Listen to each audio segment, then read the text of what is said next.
seen this guy trotting down the road on his horse throughout Metro Atlanta. He's the urban cowboy, but tragedy has struck this urban cowboy. His cabin with tens of thousands of dollars in horse equipment went up in flames.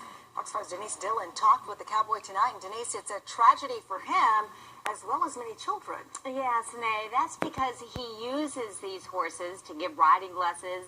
He's been setting up partnerships with various schools, and he uses the horses as teaching tools, really, and rewards for the kids. But now everything, from the saddles to the bridles, gone. He just looks like an urban cowboy, and that's his that's his name, so it gets fit. I just think it's awesome. Brannu Fox is the urban cowboy. You may have seen him on top of his horse, galloping down the road throughout Metro Atlanta. The horse is just my way of life. It's my peace.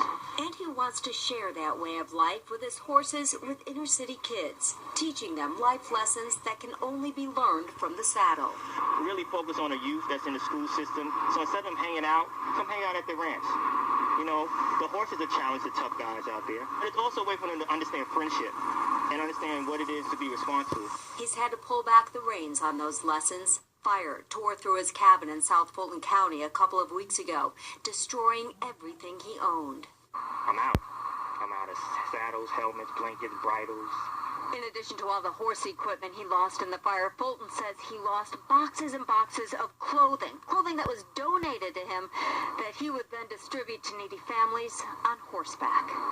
The fire has put a hitch in all that this urban cowboy wants to do through charities and school programs, but he's not going to let it stop him. What dealing with the horses taught me is that, you know, sometimes you're going to get bucked off, sometimes you're going to get thrown, but you can't give up. You got to get back up there and ride.